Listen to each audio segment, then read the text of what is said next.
네, 8월 5일 목요일 오늘도 좋은 아침입니다. 굿모닝 세븐의 이수민입니다. 간밤에 뉴욕 증시는 이 고용지표 부진 속에 엇갈리며 마감을 했습니다. 다우와 S&P 지수는 하락 마감을 했고요. 나스닥만 홀로 0.13% 상승으로 마감을 했습니다. 자, ADP에서 발표한 민간 고용이 6월에가 68만 건이었는데요. 7월에 33만 건으로 크게 내려앉는 모습에 시장이 실망감을 보였습니다. 고용 보고서 이제 발표를 앞두고 시장의 눈높이도 점점 낮아지고 있는 게 아닌가 싶은데요. 하지만 오후장 들어서 이 서비스업 지표가 어느 정도 호조세를 보였고 여기에 따라 달러화나 이 국채 금리도 상승으로 마감을 했습니다. 그리고 좀 특징적이었던 거는 어제도 우리 시장 반도체 굉장히 좋았는데 미국도 비슷했습니다. 반도체 기업들의 주가가 좀 상승세를 보이면서 필라델피아 반도체 지수가 다시 한번 사상 최고치를 경신하며 마감하는 모습이었습니다. 네, 오늘 경제판 돋보기에서는 SK이노베이션 배터리 사업 분할을 두고 이제 과연 K배터리 어떻게 시장이 커질 것인지 여기에 대한 이야기 나눠보도록 하겠습니다. 자, 이제 한 주의 절반 이상이 왔습니다. 이번 주 우리 증시는 표정이 좀 괜찮은 것 같은데요. 오늘은 또 어떤 표정으로 맞이하게 될지 굿모닝 세븐과 1시간 또 함께 하시면서 증시의 방향성 체크해 보시길 바랍니다. 자, 그럼 이제 가장 먼저 간밤에 있었던 해외 마감 이슈부터 살펴보시죠. 최효은 캐스터입니다. 네, 간밤 글로벌 뉴스 4가지 살펴보고 가도록 하겠습니다. 먼저 로빈후드 뉴스입니다. 로빈후드가 IPO 이후에 주가는 계속해서 지지부진한 흐름을 이어왔는데 어제부터 오늘까지 로빈후드의 주가가 급등 흐름을 보이고 있습니다. 로빈후드는 간밤 시장에서 80% 넘는 상승 흐름을 보이기도 했는데요. 이와 함께 장중한 때는 거래가 중단되기도 했습니다. 개인의 매수가 몰렸기 때문인데 CNBC 측에서는 아크 인베스트먼트의 매수가 큰 이유가 됐다라고 밝히기도 했습니다. 이와 함께 로빈후드는 이번 주에만 벌써 120% 넘게 상승한 상황입니다. 하지만 월가 측에서는 정상적인 움직임이 아니다라면서 기관의 매수는 들어오지 않을 것이다라는 투자 의견을 밝히기도 했습니다. 네, 이어서 두 번째 뉴스로 옮겨가 보도록 하겠습니다. 제너럴 모터스가 실적을 발표했습니다. EPS가 시장의 예상치를 하회했는데요. 일단 예상치는 2.23달러였는데 이보다도 낮은 1.97달러로 집계가 됐습니다. 연간 가이던스는 상향 조정을 했지만요. 리콜 비용이 증가함에 따라서 순수익이 약 13억 달러 정도 줄어들었다라고 밝히기도 했습니다. 또 GM 측에서는 2022년까지 반도체 부족의 영향을 계속해서 주시할 것이다라고 밝히기도 했습니다. 네, 이어서 세 번째 뉴스로 옮겨가 보도록 하겠습니다. 이 WHO 측에서는요, 부스터샷에 대해서 최소 9월 말까지는 중단을 해야 한다라고 밝혔습니다. 미국은 이 WHO의 발언에 대해서 즉각적으로 반대하고 나섰는데요. 미국은 각국의 접종 확대와 부스터샷은 동시에 가능하다라고 밝히면서 양자 택일할 문제가 아니다라고 반발했습니다. 특히나 현재 미국의 감염자의 93%가 델타 변이 바이러스 확진자인 것으로 나타났고요. 2달 사이에 빠르게 늘고 있는 상황이라고 합니다. 네, 이어서 마지막 뉴스 만나보도록 하겠습니다. 연준의 부의장인 클라리다 부의장이 2023년 초에 금리 인상을 할 가능성이 있다라는 의견을 이어갔습니다. 일단 2분기 GDP로 미국의 경기는 경기 회복에서 경기 확장으로 될 가능성이 높다라는 발언을 이어갔는데요. 특히나 물가 상승률이 2%를 크게 초과할 우려가 있다라고 강조를 하면서 내년 말까지 금리 인상의 조건이 충족될 것으로 보인다라는 발언을 이어갔습니다. 네, 지금까지 4가지 뉴스 살펴봤습니다. 네, 하루 걸러서 하루 또 중국 정부의 새로운 규제들이 나오고 있습니다. 이번에는 더 나은 문화와 예술 비평이라는 명분을 통해서 이제 온라인 콘텐츠까지도 규제를 가하겠다 이렇게 발표를 했죠. 알고리즘 추천을 종합적으로 관리를 해서 더 양질의 콘텐츠, 잘못된 콘텐츠가 나아가지 못하게 이제부터 관리 감독을 하겠다 이런 의미입니다. 계속해서 중국 정부의 이 데이터에 대한 이 욕심들 지금 표출이 되고 있는 상황에서 바이트댄스나 텐센트와 같은 업체들 다시 한번 타격이 예상되고 있는 상황입니다. 네, 그러면 이어서 오늘 또 예정되어 있는 일정들까지도 살펴볼 텐데요. 최효은 캐스터. 네, 최유은입니다. 네, 오늘도 준비된 일정들 체크해 주시죠. 네, 앞서서 연준 이사들의 발언이 있었다라는 뉴스 전해드렸는데요. 오늘도 역시나 주요 인사들의 발언이 이어질 예정입니다.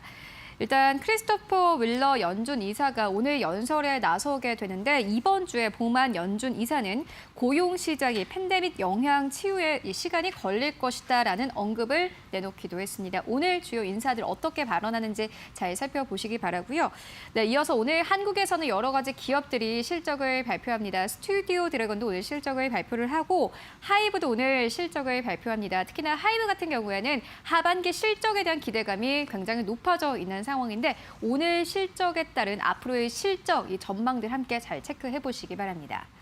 네, 이어서 서울반도체 그리고 KTNG도 오늘 실적을 발표하고요. 어제 GS 리테일이 실적을 발표했는데 오늘은 BGF 리테일이 실적을 발표합니다. 더불어서 D&D 플랫폼 리츠가 오늘부터 공모 청약에 나서게 되는데 벌써 수요 예측에서 21조 원이 몰렸다고 합니다. 이에 따른 시장 분위기 잘 체크해 보시기 바랍니다. 네, 지금까지 경제 일정 알아봤습니다. 네, 이렇게 일정까지 함께 체크를 보고 왔습니다. 이어서 우리 시장 어떻게 출발을 할지 시장 전망 한번 들어봐야겠죠. 오늘은 유안타증권 금융센터 천안본부점 김정섭 과장 연결되어 있습니다. 안녕하세요, 과장님. 네, 안녕하십니까. 네, 과장님 어제 시장 분위기 참 좋았습니다. 화요일과 다르게 또 외국인들의 순매수가 전방위적으로 들어오면서 21선까지 또 상향 돌파하는 모습이 보였거든요. 이게 횡보장이 끝나는 건지 아니면 일시적인 건지 오늘 시장은 어떻게 바라보고 계십니까? 네, 저는 우리 증시 오늘 보합권으로 좀 보고 있습니다. 아, 네, 보합권으로 전망하시는 이유가 있으실까요? 네, 전 세계적으로 델타 변이가 확산되고 있는 시점인데요.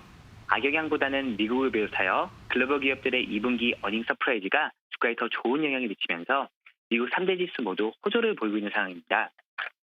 낙폭과대 종목에서 IT 중심으로 무게 중심이 이동하고 있는 흐름으로 현재 상황이 극도로 악화되지 않는다면 이러한 지수 구간이 지속될 수 있다고 보고 있는데요.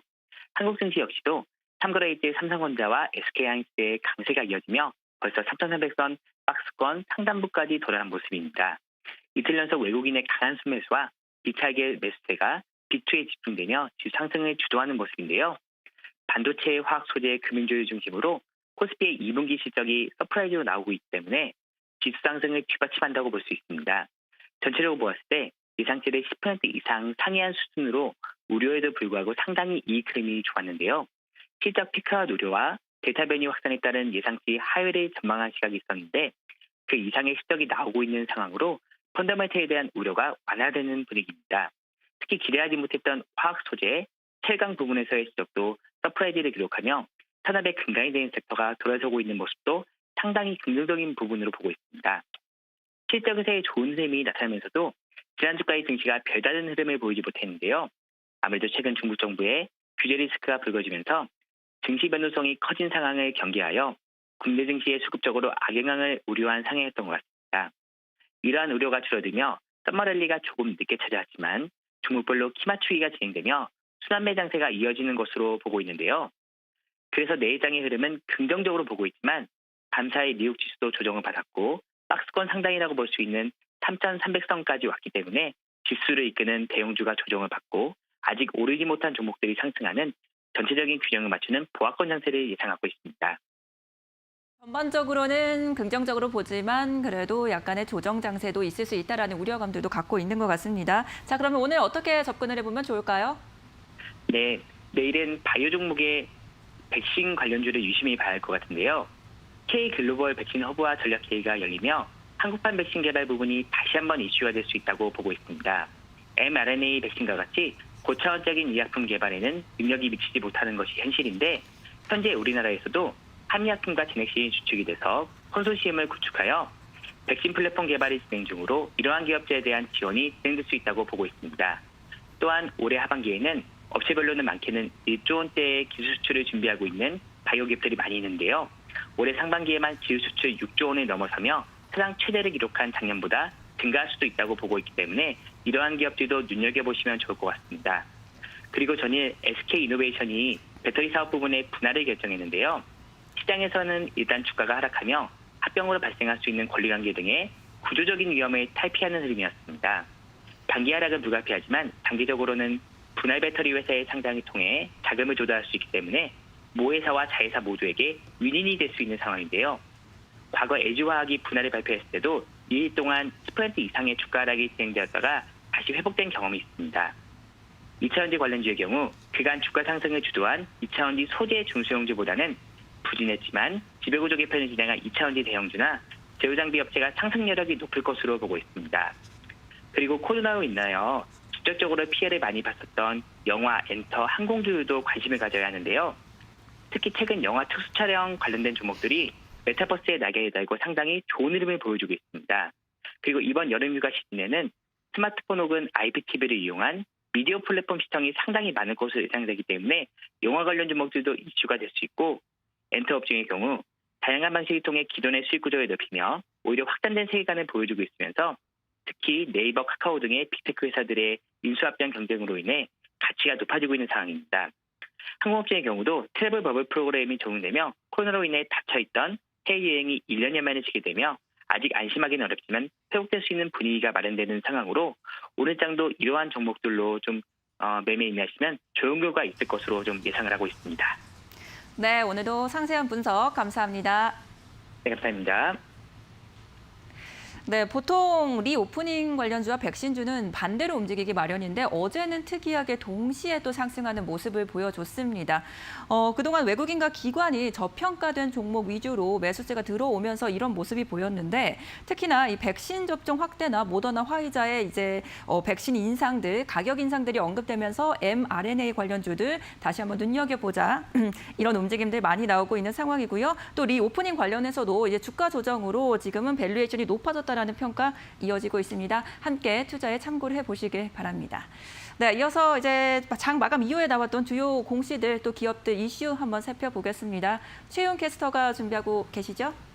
네, 오늘도 4가지 기업을 만나볼 텐데요. 오늘은 이슈가 있는 기업들 더불어서 이 실적을 발표할 기업들 만나보도록 하겠습니다. 네, 먼저 첫 번째 기업은 대한항공입니다. 어제 시장에서 여행주들이 일제히 상승 흐름을 보였는데 대한항공은 오늘 이슈가 한 가지 있습니다.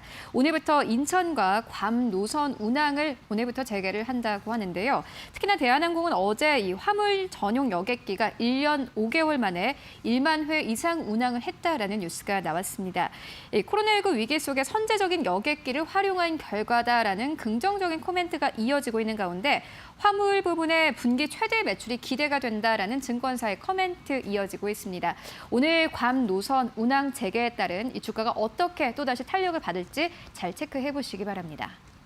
네, 이어서 두 번째 기업입니다. 스튜디오 드래곤인데요. 오늘 실적을 발표를 합니다. 일단 2분기 실적 같은 경우에는 시장의 컨센서스를 하회할 것이다라는 분석들이 나오고 있습니다.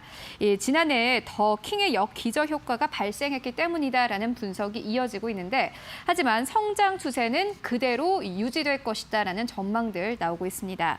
특히나 OTT향 판매 실적으로 이익 훼손은 없을 것이고 공급 안정성이 더욱더 빛을 발할 것이다라는 긍정적인 코멘트 역시나 나오고 있습니다. 네, 이어서 세 번째 기업 만나보도록 하겠습니다. 동원 F&B인데요. 어제 실적을 발표했습니다. 일단 상반기 매출 같은 경우에는 1조 6,300억 원 정도로 집계가 됐고 전년 동기 대비해서 6% 넘게 성장한 수치라고 합니다. 특히나 영업이익이 특징적인데 209억 원으로 집계가 됐습니다. 전년 동기 대비해서 27% 이상의 성장 흐름을 기록했다고 합니다. 전 사업 부분의 고른 성장세가 이어졌다라고 동원 F&B가 밝히기도 했는데요. 코로나19의 긴장 도가 줄면서 기저 효과로 외식 비중이 늘어났기 때문이라고 합니다. 특히나 동원 F&B의 식당, 카페, 이 식자재 납품 매출이 크게 늘었다고 하는데 이와 함께 매출과 영업이익이 동반 상승 흐름을 보였습니다. 네, 이어서 네 번째 기업 만나보도록 하겠습니다. GS 리테일입니다. 역시나 마찬가지로 어제 장 마감 이후에 실적을 내놓았습니다. 2분기 영업이익이 27% 넘게 감소했다고 하는데 특히나 편의점 쪽에서 4% 가까운 감소가 나타났습니다. 5월과 6월에 강수 등 이 기상 악화로 인해서 이 점포의 매출이 부진했다라고 이유를 밝혔는데요. 하지만 호텔의 적자는 축소가 됐습니다. 이 파르나스 호텔의 매출은 526억 원으로 집계가 되면서 전년 동기 대비해서 46% 이상 성장 흐름을 기록을 했습니다. 네, 지금까지 4가지 기업 살펴봤습니다. 네, 굿모닝 뷰를 통해서 짧은 시간에 여러 가지 이슈들 다뤄봤고요. 시장 전망까지 들어봤습니다. 자, 이제 그러면 오늘 접근할 만한 종목들 한번 살펴봐야겠죠. 오늘은 황혜수의 주력 종목, 메리츠종금증권 강남금융센터 황혜수 차장 연결되어 있습니다. 안녕하세요, 차장님. 네, 안녕하세요. 네, 오늘 어떤 종목 한번 주목을 해볼까요? 오늘은 덕산 네오룩스, 유니드, GSP와 아이센스를 말씀드리겠습니다. 네, 이 네 가지 가운데 현재 더 주목하고 계시는 종목들이 있으십니까? 네, 우선적으로 덕산 네오룩스를 말씀드리겠는데요. 덕산 네오룩스 같은 경우는 대표적인 투자 포인트가 최근에 OLED 디스플레이의 그 어플리케이션이 굉장히 크게 확장이 되면서 이에 따른 소재 업체인 덕산 네오룩스가 가장 큰 실질적인 수혜를 볼 수 있다는 점을 투자 포인트로 말씀을 드리겠습니다. 예상되는 2분기 실적 역시 시장의 컨센서스를 상회하는 실적이 발표될 것으로 전망이 되고 있는 상황인데요. 하반기로 갈수록 이런 OLED 산업 확장에 따른 이익 상승 효과가 굉장히 크게 나타나는 업체다라는 점을 말씀을 드리겠습니다. 또한 삼성전자가 내년에 QD OLED TV를 출시하겠다고 발표를 했는데요.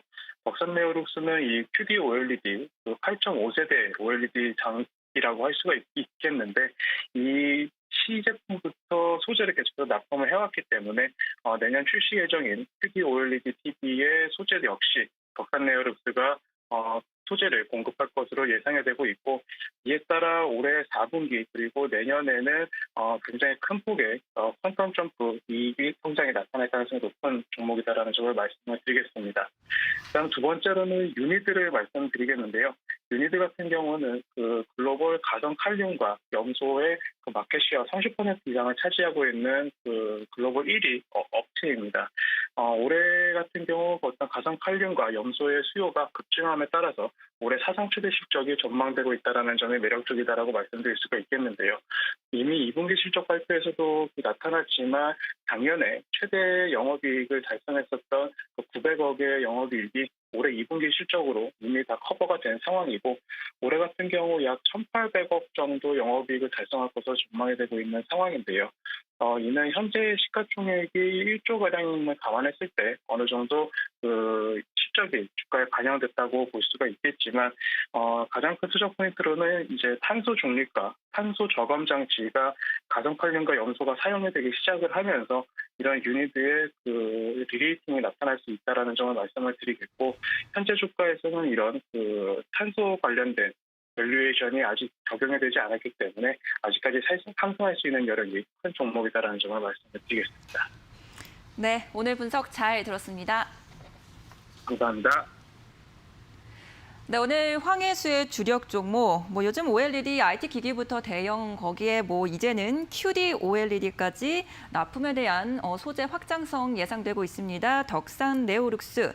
여기에 더해서 요즘 탄소 중립과 관련해서 탄소 배출권 이후에 더 경제적이다라고 하면서 각광받고 있는 탄소 포집이죠. 현재 사업을 하고 있는 유니드 이렇게 두 종목 제시해 드리겠습니다.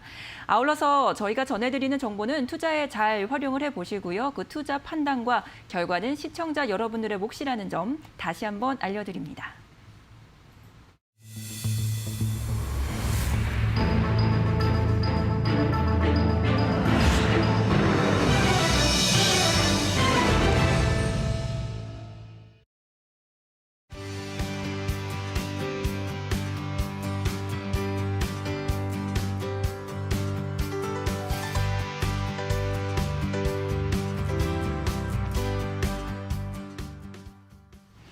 네, 경제판 돋보기 시간입니다. 어제 SK이노베이션에서 이제 배터리 사업 분할에 대한 공시를 내놨습니다. 이에 따른 배터리 사업도 전반적인 영향 어떻게 미칠지 오늘은 권혁준 경제평론가와 함께 이야기 나눠보겠습니다. 어서 오세요. 네, 안녕하십니까. 네.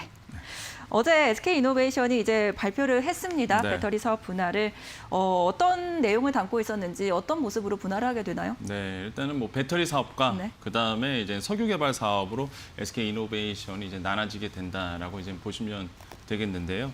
일단 다음 달 16일에 임시 주주총회를 열어서 오늘 10월 1일부로 신설 법인 SK 배터리라는 이제는 가칭입니다. 회사와 그다음에 SK EMP 주식회사 이게 이제는 석유 개발 사업 쪽이죠. 이 두 법인을 따로 이제는 분할하기로 이제 결정을 했다라고 이제 어제 이제 사실 공시 자료를 냈고요.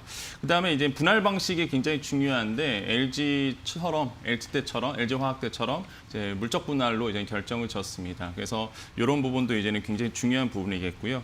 SK 배터리 주식회사 같은 경우에는 이제 전기차에 대한 중대형 이제 배터리 부분, 그 다음에 이제 ESS라고 얘기하죠. 에너지 저장 장치. 원래 했던 배터리 부분을 그대로 이제 이어가고요. 그 다음에 SK EMP 주식회사, 그러니까 석유 개발 쪽입니다. 이런 탐사라든지 아니면 탄소 포집 저장, 이런 어떤 석유 개발 쪽의 회사로 이제는 있게 되죠. 그리고 이게 두 회사가 이제 물적 분할이 되게 되면 당연히 SK 이노베이션 같은 경우에는 이제 지주회사로서의 역할, 한마디로 투자를 한다든지 아니면 여기서 내놓는 게 이제 친환경 포트폴리오를 좀 내놨거든요. 그래서 이런 회사로 이제는 좀 나눠진다라고 보시면 되겠습니다. 네, 물적 분할을 이제 발표를 했는데 네. 어제 그에 따라서 주가도 좀 급락을 했어요. 네네. 이게 이렇게 될 걸 알고 있었음에도 불구하고 사실 또 알고마저도 아팠던 것 같은데 네네. 이 투자자 하시는 분들 입장에서는 SK 이노베이션이 아직도 이제 매력이 있나 네. 이런 생각이 들 것 같아요. 어떻게 보세요? 그러니까 앵커님 말씀하신 게 딱 정확한 것 같아요. 알고 맞았는데도 아프다. 네, 아프더라고요. 네. 알고 맞았는데도 참 아팠죠. 사실 LG 화학 때처럼 단기적인 하락은 어쩔 수 없는 부분이다라고 저는 이제 생각을 해보겠습니다. 뭐 SK 이노베이션이 실제 6월 30일에 주가가 29만 5,500원이었는데 이게 7월 1일에 김준 이노베이션, SK 이노베이션 총괄 사장이 이거에 대한 언급을 했었죠. 사실 물적 분할에 대한 언급을 하고 나서 당일 주가가 8.8% 떨어졌고 한 달 동안 17.59%가 이제 하락을 했거든요. 그 정도로 사실 투자자들이 깜짝 놀라는 부분도 있었고 역시나 뭐 아까도 말씀드렸지만 물적 분할 방식 때문에 그렇죠. 이제 우리가 기업 분할했을 때 물적 분할이 있고 인적 분할이 있잖아요. 문적 분할 같은 경우에는 주주를 누가 갖느냐 주식을 원래 이제 기존 회사가 이제 갖고 가게 됩니다. 그러다 보니까 소액주주 입장에서는 뭐 간접 투자하는 쪽에서는 좀 의미는 있겠지만은 좋을 게 하나도 없는 거죠. 인적 분할이면 모르겠는데 뭐 주식을 뭐 분할된 회사의 주식을 내가 갖는 것도 아니고 그래서 그러다 보니까 사실 물적 분할은 소액주주 입장에서는 좋을 게 없기 때문에 소액주주들이 계속적으로 내다 팔았던 부분도 이제 눈에 띄었다. LG 화학도 마찬가지였습니다. 그 당시에도 LG 화학에 그런 현상이 있었고요. 물론 주가가 어느 정도 회복은 되어가고 있지만은 그래도 이제 똑같은 패턴으로 지금 갈 가능성이 굉장히 높다. 그래서 장기적으로 봤을 때는 물론 이제 증권사 리포트를 보면은 당연히 뭐 장기적으로 보면은 뭐 좋은 거니까 막 이걸 IPO 해서 뭐 신규 자금 들어오면 더 투자도 할 수 있으니까 장기적으로 봤을 땐 좋겠지만 솔직히 뭐 개인 투자자 입장에서는 또 이렇게 장기적으로 보지는 않잖아요. 또 이렇게 단기로 봤을 때는 타격은 불가피하다. 주가 하락은 어쩔 수 없는 부분이라고 좀 생각을 해보겠습니다. 네, 맞습니다. 투자자 입장에서는 조금 안타까운 네, 그렇죠. 그런 결정이 아니었나 싶은데 자 그렇다면은 SK 이노베이션은 말씀처럼 지주사 역할에만 집중을 하게 되는 건가요? 네, 맞습니다. 그 SK 이노베이션 같은 경우에는 어제 이제는 사업 보고서 얘기했을 때 거기서 보니까 이런 얘기를 하더라고요. 이제 그린 쪽에 투자를 하겠다. 예, 그래서 지주회사로서의 어떤 투자 쪽, 포트폴리오를 구성하는 쪽으로 이제 가겠다라고 하면서 이제 그린 얘기를 했어요. 그게 뭐냐면 친환경 어떤 사업을 발굴하면서 계속적으로 투자하겠다라고 이야기를 했습니다. 여기에 보면 이제 폐배터리 재활용 사업을 이제 얘기를 했거든요. 그게 뭐냐면은 이제 계속적으로 배터리에 대한 문제는 폐배터리 사업입니다. 사실 이걸 어떻게 하면 리사이클 할 수 있을까가 가장 큰 이슈거든요. 사실 글로벌적으로. 그래서 이런 폐배터리를 재활용하는 사업에 대한 투자를 늘려감으로써 수익을 창출하겠다라고 이제 얘기를 했는데 뭐 2025년까지 폐배터리 공장을 이제 계속적으로 상업적인 공장을 가동하겠다라는 이야기도 했고요. 또한 눈에 띄는 게 이런 리튬 회수 과정에서 나오는 이런 탄소 배출량을 40에서 70% 감소시키는 기술도 확보하고 있다라고 이 얘기도 저는 굉장히 좀 인사이트가 좀 있었거든요. 그래서 이런 부분도 있었고 그렇게 함으로써 이제는 에비타라고 얘기하죠. 삼각형 영업이익을 한 3천억 원 정도 현금 창출할 수 있다. 이런 얘기를 이제는 장밋빛 전망을 좀 내보기도 했습니다. 근데 지금 상황으로는 굉장히 장기적으로 봤을 땐 좋은 목표 제시다라고 봐요. 왜 그러냐면 이미 아시겠지만은 지금 오늘 또 이슈가 아마 이런 얘기가 나올 거예요. 트리플 피크 이론 이러면서 말 그대로 이제는 성장도 피크고요. 수익도 피크고 그다음에 경기 부양도 피크고 그러니까 사실 이게 아이러니한 상황이거든요. 사실 이게. 그러다 보니까 어제 뉴욕 시장만 보더라도 고용 지표가 그렇게 좋지 않아서 다우지수가 좀 내려가는 부분이 있었는데 이게 변이 바이러스가 나오면서 이게 완전히 꼬여가는 지금 상황으로 가고 있거든요. 그러니까 각자 도생이라고 지금 기업들은 그렇게 부르고 있습니다. 어떻게 하면 미래 먹거리를 빨리 발견해서 계속적으로 투자자들에게 미래 가치를 선보일 수 있느냐, 그러면서 기업의 밸류에이션 어떻게 올라갈 수 있느냐가 사실 기업들에게는 굉장히 초미의 관심사예요. 왜냐하면 당장 눈에 띄는 것만 보여줄 수는 없거든요. 그러다 보니까 이런 어떤 변동성이 심한, 앞으로 더 심해지는 시장으로 갔을 때 SK이노베이션처럼 미래 장밋빛 미래를 이렇게 딱 보여주고 투자자들을 이끌어가는 이런 모습들이 정말 필요하거든요. 그래서 어제 보여줬던 모습들은 뭐 장밋빛 전망을 보여줬기 때문에, 미래 비전을 해줬기 때문에 뭐 긍정적이다라고 좀 판단해 볼 수 있겠습니다. 네, 뭐 미래 비전만 딱 들어본다면 장기적으로 봤을 때 네네네. 참 괜찮은 비전이었다. 그렇죠. 그래도 좀 안타까운 건 안타깝다. 이렇게 정리를 네네. 해볼게요. 자, 그래서 10월에 단독 법인으로 설립이 된다. 이렇게 발표를 했거든요. 네. 그 이후에도 이제 상장 계획도 따로 발표가 있었나요? 그러니까 어제 공시만 보면은 네. 딱 이런 얘기를 했어요. 그 김양서 SK이노베이션 재무본부장이 아직 확정된 건 없다, 이렇게 이야기를 했거든요. 그럴 수밖에 없는 게 상장 일정은 아직 좀 약간 먼 얘기다라고 볼 수가 있겠는데, 아직 배터리 사업 부분만 보면 적자거든요. 그러다 보니까 아직 상장하기에는 스케줄은 나와 있지 않다라는 게 이제 팩트겠지만은, 근데 이런 얘기를 했습니다. 여러 조건들이 충족할 경우 그때 가서 하겠다라고 했는데, 시장에서는 그 여러 조건들이 뭐냐라고 봤을 때는 역시나 영업이 흑자로 전환되는 시기라고 우리가 볼 수 있겠죠. 그래서 시장에서는, 지금 증권가에서는 그럼 영업이익이 흑자가 되는, 그러니까 배터리 사업이 영업 흑자가 되는 기준이 언제냐라고 봤을 때 2020년, 그러니까 2022년을 이제 바라보고 있고요. 그 다음에 23년도 아무래도 이제 영업 흑자가 나올 것이다라고 보고 있기 때문에 아마 그때쯤이 IPO에 상장할 타이밍이지 않을까라고 이제 시장에서는 바라보고 있습니다. 네, 수익성을 확인한 뒤에 네. 아마도 움직일 것이다. 이렇게 예상을 하고 계십니다.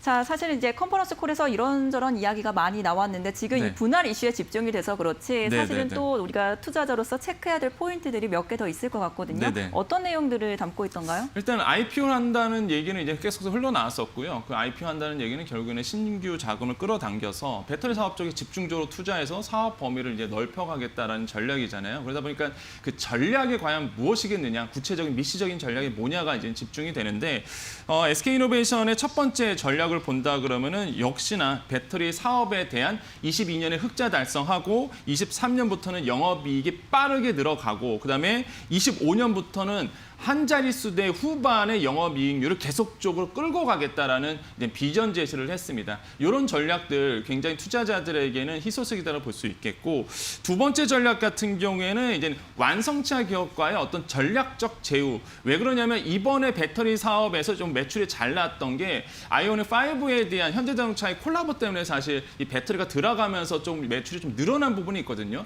사실 이런 배터리 사업은요, 이렇게 콜라보, 아마도 완성차 기업과의 프로젝트가 굉장히 중요합니다, 앞으로도. 그래서 이런 부분에 대해서 더 강화시키겠다. 또 한 가지는 에너지 저장 장치라고 얘기했던 ESS, 그 다음에 로봇, 이런 어떤 새로운 먹거리에서 배터리 사업이 들어갈 수 있도록, 배터리가 들어갈 수 있도록 협력을 강화하겠다고 이제 발표를 했습니다. 그런 측면에서 본다 그러면 뭐 어제 컨퍼런스 콜에서 나왔던 어떤 투자자들이 관심 가져야 될 것들은 아마 이 정도 선에서 이제 정리가 될 것 같다고 말씀을 드립니다. 그러니까 배터리 분사 이후에 2023년까지는 내가 네. 수익성으로 증명을 하겠다. 그렇죠. 이제 결국은 이런 이야기인 것 같고, 네. 또 친환경 기업으로서의 사업 포트폴리오의 전환, 이런 내용들 담고 있었던 것 같습니다. 네. 자, 그러면 실제로 그렇게 SK이노베이션 미래가 순탄하게 잘 갈 거라고 그렇게 예상하고 계십니까? 네. 저는 뭐 당연히 우리나라 기업이기도 하고 또 K 배터리의 또 중심이지도 않겠습니까? 그래서 잘 갔으면 좋겠다라는 이제는 당연한 뭐 국민의 한 사람으로서 볼 수가 있겠는데, 근데 SK이노베이션의 지금 매출이나 영업이익을 보면 괜찮아요. 사실 나쁘지 않거든요. 지금 2, 4분기 매출이 11조 한 1,196억 원 정도가 나왔고요. 이제 5천억 원 정도의 흑자를 좀 기록을 했거든요. 그런 걸 본다고 하더라도 사실 뭐 SK이노베이션의 미래는 괜찮다라고 좀 볼 수가 있겠고, 또한 그 배터리 사업 같은 경우는 이번에 매출액이 한 6,400억 300억 원 정도가 이제 기록을 했습니다. 전년 동기 대비해서 본다 그러면 무려 86%나 무려 이렇게 높이 올라온 수치거든요. 물론 적자폭 그러다 보니까 이제 적자폭도 좀 줄어드는 부분이 있었고요. 그러다 보니까 1분기의 매출액과 2분기의 매출액을 더해서 이제 상반기의 매출액을 본다 그러면 말 그대로 아까도 얘기했지만은 1조 원이 좀 넘어갔다 이런 얘기가 이제 뉴스에서 계속 나오는 게 바로 이런 이유 때문에 그렇고 그 중심에 아까도 말씀드렸습니다. 그 중심에는 역시나 현대차 아이오닉 5의 신규 프로그램 이 부분이 사실 톡톡한 역할을 감당을 했거든요. 이런 부분에 대해서 이제는 SK이노베이션 배터리 사업이 계속적으로 이제는 상승 국면을 타고 있다라고 볼 수가 있겠고요.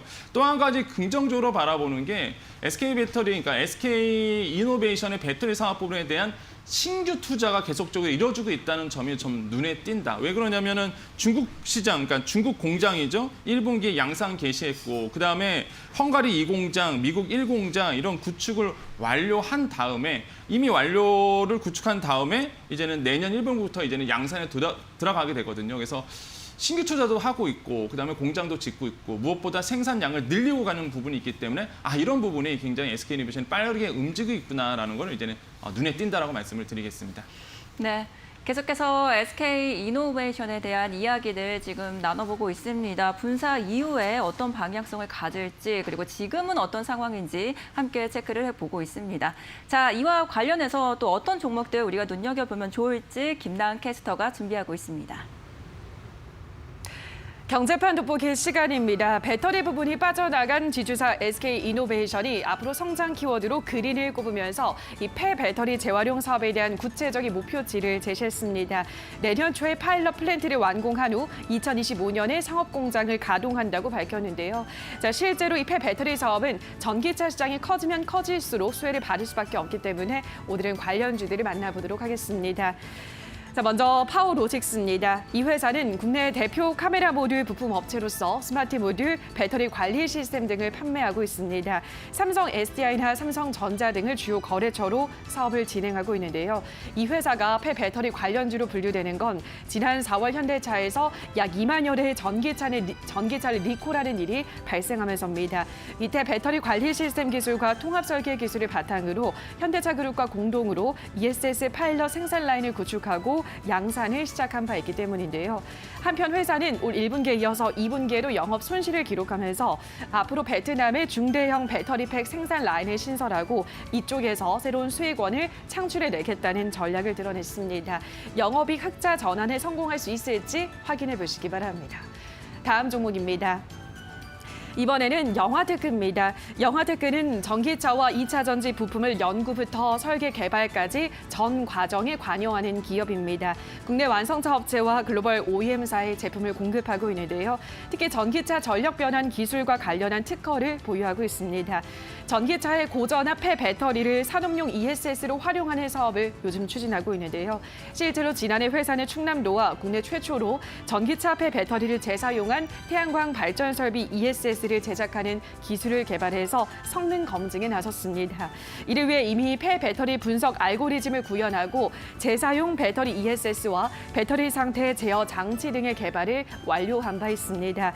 이에 대해 영화테크는 중소기업이 전기차 배터리 재사용에 관한 자체 기술을 확보하기는 쉽지 않았지만 이제 성능 검증 단계만 남았다면서 실증에 성공해서 상용화에 본격적으로 착수하겠다는 의지를 드러낸 바 있습니다. 다음 종목 확인하시죠. 마지막으로는 하나기술입니다. 하나기술은 국내에서 2차 전지 극판과 조립 공정 설비를 턴키 방식으로 공급하는 유일한 업체인데요. 주력 산업은 2차 전지 공정 장비 사업이지만 이외에도 지속적으로 기업 성장을 위한 폐배터리 성능 검사기와 배터리팩 충방전 테스터와 디스플레이 가공 장비 사업을 추진하고 있습니다. 특히나 이 폐배터리 충방전 테스터의 경우는 국내 시장에서 2025년까지 점유율 30%를 차지하겠다는 목표를 드러낸 바 있습니다. 내년부터 이 폐배터리 검사 장비를 비롯한 신사업을 통해서 높은 성장세를 이어갈 것으로 전망되고 있습니다. 앞으로의 성과 주목해 보시기 바랍니다. 자, 여기까지 오늘은 폐배터리 관련주를 확인하고 오셨습니다. 네, 폐배터리 관련주들 살펴보고 왔습니다. SK이노베이션도 이 폐배터리 관련 사업을 시작을 하면서 앞으로 계속해서 성장시켜 나가겠다라는 말도 함께 콩콜을 통해서 밝힌 바가 있는데 그와 관련된 종목도 한번 체크를 하고 왔습니다. 자, 우리가 이제 SK이노베이션에 대한 이야기들만 하고 나눠보고 있었는데 이제는 전반적으로 이제 배터리 사업에 대한 이야기도 한번 나눠볼게요. 지금 배터리 3사가 뭐 3사뿐만 아니라 글로벌적으로도 제가 봤을 때는 소재 내재화를 위해서 지금 열심히 노력하고 투자를 진행을 하고 있는 것 같습니다. 자, 우리 업체들은 지금 어떤 상황인가요? 그러니까 배터리 얘기하면 항상 그런 얘기가 이제 쫓아오죠. 이제는 완성차 기업이 자체적으로 말 그대로 배터리 사업에 뛰어들고 있다. 그래서 뭐 배터리 우리나라의 3사가 위식될 가능성이 있다. 이런 얘기가 계속적으로 나오고 있지만 사실 저는 꼭 그렇게 보지는 않습니다. 일단은 규모의 경제가 배터리 사업은 필요하기 때문에 이렇게 배터리 사업만 전문적으로 하는 이번에 이제 물적 분할하는 이유도 이제 그런 이유죠. 이 집중적으로 투자하기 위한 거거든요. 그렇기 때문에 저는 뭐 굉장히 밝다라는 시장을 전망성을 다시 한번 말씀드리겠는데 17년 기준으로 본다 그러면 이런 전기차 배터리의 규모가 그 당시에 34조 원이었습니다. 그런데 이게 이제 25년도에는 183조 원 정도가 되고요. 30년 가서는 이제 404조 원. 그러니까 굉장히 기하급수적으로 급격하게 기울기가 우상향되는 거거든요. 그러니까 시장 자체가 어마어마한 시장이고요. 이제는 미래차는 뭐 제가 말씀을 안 들어도 아시겠지만은 뭐 배터리 없으면 사실 움직이지 못하는 세상에 이제 오게 되죠. 그러다 보니까 3사가 K배터리 3사가 발빠르게 움직이고 있는데 역시나 중심은 미국 시장입니다. 그래서 미국 시장에 대한 투자를 늘려가고 있다. LG 에너지 솔루션 같은 경우는 GM과 이제 학자법이 이제 조인트 벤처를 설립을 해서 OI주의 전기 픽업 트럭 35만 대 분량의 35기가와트식 공장 설립하는 것도 이제는 내보이고 있고요. 또한 SK이노베이션 포드와 손을 잡았습니다. 이것도 마찬가지로 조인트 벤처인 블루오벌 SK를 이제 법인 설립하기로 했고요. 25년부터 양산 들어가기로 했기 때문에 이 부분도 굉장히 투자자분께서 꼭 챙겨 보셔야 될 부분이겠고요. 삼성 SDI 같은 경우에는 막 말들이 많았죠. 이제 미국 시장에 진출한다던데 누구랑 손을 잡느냐? 리비안과 이제 손을 잡았습니다. 리비안은 제2의 테슬라라고 불리는 기업인데 이미 그 리비안의 성장 가치를 포드도 알아봤고요. 또 한 가지 아마존이 알아봐서 이미 투자를 단행을 했습니다. 그렇기 때문에 삼성 SDI가 이건 리비안이라는 회사와 이제 손을 잡아서 미국 시장에 진출 본격적으로 들어간다라고 봤을 때 이렇게 좀 배터리 3사가 발빠르게 움직이고 있고 앞으로의 그 배터리 산업의 중증인 역할을 분명히 지금도 하고 있고 앞으로도 더더욱 시장 점유율을 늘려갈 것이다라는 생각을 해보겠습니다. 네, LG와 SK 이제 분할됐고 삼성 SDI는 또 어떤 행보를 할지도 네. 약간 궁금해지는데요. 자, 그렇다면 이제는 우리가 그 수혜를 어떻게 받아야 될지 종목 선정을 해봐야 될 텐데 네. 어디에 포인트를 두면 좋을까요? 일단 저는 너무 많이 이렇게 다양한 기업들을 보시는데 그냥 완성차 기업 중에 현대자동차 뭐 떼려 뗄 수 없잖아요. 근데 왜 그러냐면 이미 정 회장이 예전에 이제 뉴스 많이 보셨을 거예요. 뭐 말 그대로 이재용 부회장과 같이 손잡고 사진 나오기도 했었고 또 구광모 회장이죠. LG 구광모 회장과 또 같이 사진 찍은 장면. 그 왜 그러냐 본다 그러면은 결국에는 이제 현대자동차 입장에서는 이런 배터리 사업과 같이 갈 수밖에 없거든요. 최근에 이제 현대자동차와 SK 에너지 솔루션이 인도네시아에서 연간 10kWh의 배터리 공장 합작 설립하기로 했습니다. 한마디로 현대자동차가 직접적으로 배터리 사업에 뛰어든 게 첫 사례거든요. 그러다 보니까 제가 보기에는 시너지 효과가 상당할 거다라고 저는 생각합니다. 지금은 눈에 잘 안 띄는데 이게 만약에 완공이 되고 양산에 들어가게 되면 제가 봤을 때는 엄청난 파괴력을 아마 현대자동차가 가져갈 가능성이 있다라고 보기 때문에 저는 이렇게 직접적인 연관이 있는 이제 현대자동차 또한 무엇보다 인도네시아거든요.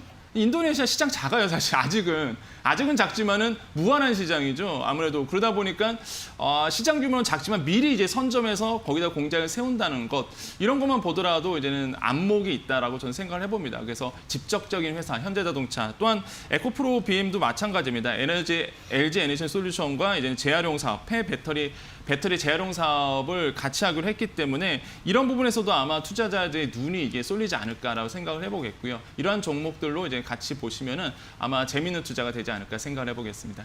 네, 2차 전지 배터리와 관련된 토픽으로 지금 배터리 업체도 좋지만 배터리를 직접 생산을 할 수 있는 능력을 가진 완성차 업체 쪽으로도 눈길을 한번 돌려보자 이런 또 새로운 시각이었던 것 같습니다. 네, 지금까지 권혁준 경제평론가와 함께 이야기 나눠봤습니다. 고맙습니다. 네, 감사합니다.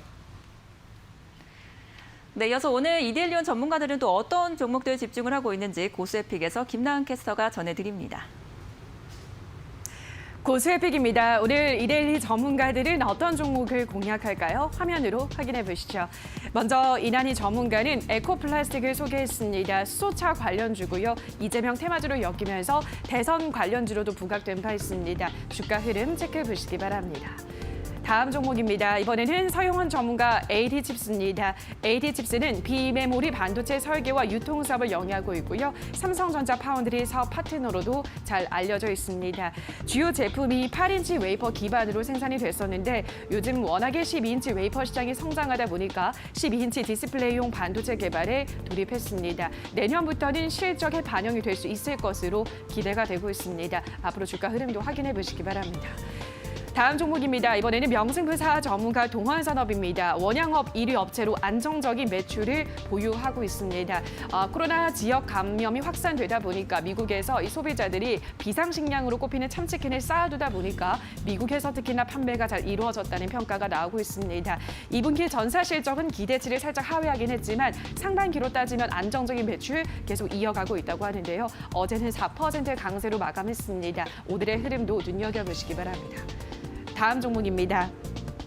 이번에는 급등매매 전문가 나노CMS입니다. 나노 소재 전문 기업인 이 종목이 실내 공기 중에 에어로졸 형태로 떠있는 코로나 바이러스를 박멸하는 인체 무해한 원자외선 파장 기술력을 글로벌 학술지에서 인정받았습니다. 세계 최초로 플라즈마 222나노미터 평면 램프를 개발한 바 있는데요. 이에 따라 이 거래 전에 상한가를 쓰고 어제는 살짝 밀리면서 마감했습니다. 24,500원을 지지한다면 매수 가능하다는 전략입니다. 다음 종목입니다. 이번에는 프레핏 전문가 선익시스템입니다. 이 종목은 증강현실과 가상현실 접속기기에 탑재되는 OLED 제조 장비를 생산함으로써 메타버스 관련주로 엮여 있습니다. 어제 삼성전자도 메타버스에 뛰어든다는 소식으로 관련주의 매기들이 쏠리는 모습이었는데요. 선익시스템 다시 한번 또 주가 흐름 이어갈 수 있을지 오늘의 흐름도 눈여겨보시기 바랍니다. 여기까지 오늘 고수의 픽을 확인하셨습니다. 더 많은 고수의 관심 종목은 오전 11시 적중 고수의 관심 종목에서 확인해 보시기 바랍니다. 여기까지 고수의 픽이었습니다. 네, 이제 굿모닝 세븐의 마지막 코너 시초가의 이 종목 시간입니다. 시초가의 공략할 종목 함께 알아볼 텐데요. 오늘은 KTB 투자증권 이성훈 과장과 함께 이야기 나눠봅니다. 어서 오세요, 과장님. 네, 안녕하십니까. 네. 가장 먼저 지난 종목들 화면을 통해서 만나보고 오시죠. 네, 이성훈 과장의 종목입니다. 하이브 살펴보시죠. 32만 원에 편입을 했는데요. 최고가 기준으로 0.63%의 상승률 기록하고 있습니다. 이어서 카카오게임즈 진입을 했고요. 현재 목표가 달성을 했습니다. 현재 성장률 19.24%의 상승률 기록하고 있습니다. 이어서 지난주에 편입했던 아프리카TV 한번 살펴보시죠. 12만 8,200원에 진입을 했는데요. 현재 최고가 기준으로 7%의 상승률 기록하고 있습니다. 네, 가장 먼저 지난주에 진입을 했던 아프리카TV 한번 살펴보도록 하겠습니다. 어제 좀 탄력이 좋았네요, 이 종목이. 혹시 수정 전략 있으십니까? 수정 전략은 따로 없고요. 우선 믿고 가야 되는 게 맞다라고 좀 생각이 되고 있고, 우선 아프리카TV가 그전에 별풍선이라는 이미지가 강하잖아요. 근데 거기에서 이제 어떤 광고 플랫폼 회사로 좀 바뀌었는데 이제 우리나라 지금 광고 쪽에서의 그냥 상장된 주식 기업만 본다고 하더라도 이 네이버, 카카오 다음에 아프리카TV에 대한 그런 그 시장에 대한 평가가 많다라고 좀 볼 수 있어요.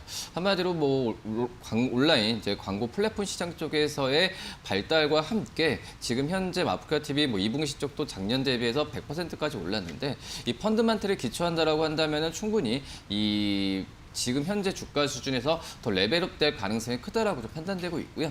그렇기 때문에 기존 보유 관점 계속 말씀드리도록 하겠습니다. 네, 아프리카TV 한 줄로 정리해 주신 것 같습니다. 믿고 가보자. 이렇게 네, 한번 네. 정리를 해보겠습니다. 그러면 이제 오늘 공략할 종목 어떤 섹터 들고 오셨나요?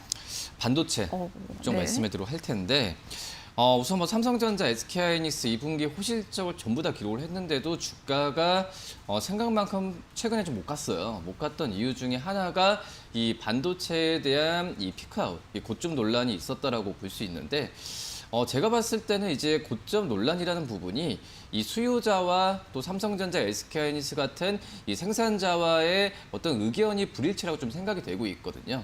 이 삼성전자, SK하이닉스처럼 이 반도체 업종에 생산하는 업체들 같은 경우에는 이 재고에 대한 부분이 많지 않다. 그렇기 때문에 이 디램이나 낸드에 대한 가격이 하반기 때 이 떨어질 가능성이 거의 없다라고 좀 얘기를 하고 있지만 이 수요자 측면에서 한마디로 고객이죠. 이 고객사 입장에서는 이 코로나로 있고 또 이제 뭐 서버에 대한 어떤 원활에 대한 공급이 원활하지 않기 때문에 이 디램과 낸드에 대한 특히 디램 가격에 대한 부분에 있어서 하향 추세가 나올 가능성이 좀 있지 않냐라는 의견이 좀 많다라고 좀 볼 수 있겠는데 결론으로 봤을 때는 이제 고객사가 이 반도체 가격이 좀 떨어지면 이익이니까 이거에 대한 부분에 있어서 서로 신경전이라고 좀 볼 수 있겠는데요.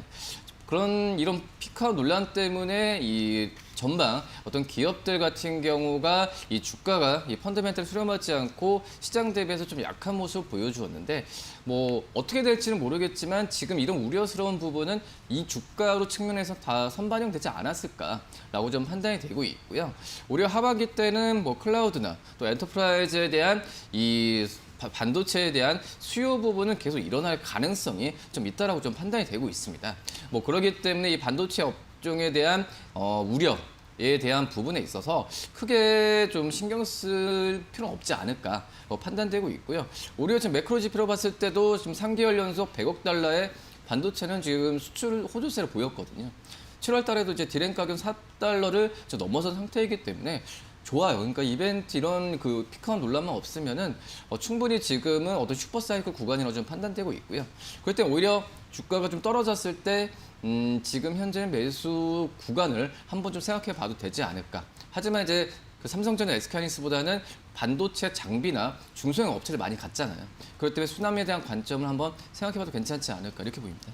네, 반도체 피크아웃에 대한 논란을 딛고 그래도 한 이틀 정도 좀 상승세를 보였습니다. 그래도 지금은 진입이 좀 괜찮은 시기이다 이렇게 판단을 하신 것 같은데 자 그러면 어떤 종목 살펴보면 좋을까요? 네, 역시 뭐 SK하이닉스 말씀을 드릴 텐데요. 가장 큰 종목이 아닌가 싶어요. 저희 시초가 이 종목에서 나온 종목 중에. 그렇죠. 네. 저도 지금까지 추천 종목 중에서 제일 시총이 큰 종목이고 네. 어떻게 보면은 뭐 삼성전자 대비해서는 이 SK하이닉스가 그대로 이제 디램 어떤 가격에 가장 민감한 부분으로 가는 부분이니까 제가 봤을 때도 이 SK하이닉스의 를 삼성전자보다는 반도체와 직접적인 더 연관이 좀 있지 않을까라고 해서 SK하이닉스를 좀 말씀을 드리고 하겠고요.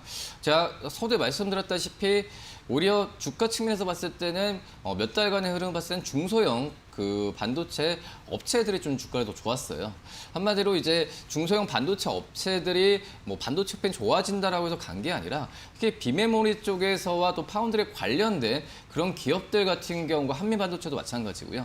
그런 기업들이 갔다라고 좀 볼 수 있겠는데 이제는 이제 뭐 SK하이닉스 같은 경우에도 그런 쪽에서의 주가 측면에서 약간 비메모리 쪽에서의 어떤 투자나 이런 부분에 있어서 활발히 되고 있는 상황이지만 역시 이런 디램 가격과 또 낸드에 대한 하락에 대한 부분에 있어서 투자 심리가 많이 위축되어 있는데 지금 차트를 보시면 아시다시피 좀 주가 3일 연속 좀 반등하는 모습을 좀 보여주고 있습니다. 뭐 외국이나 기관 같은 경우에도 계속 수급적인 면에서 우호적인 환경이 되고 있는데 지금 이제 2분기 때 영업이익이 2.69조 나왔거든요.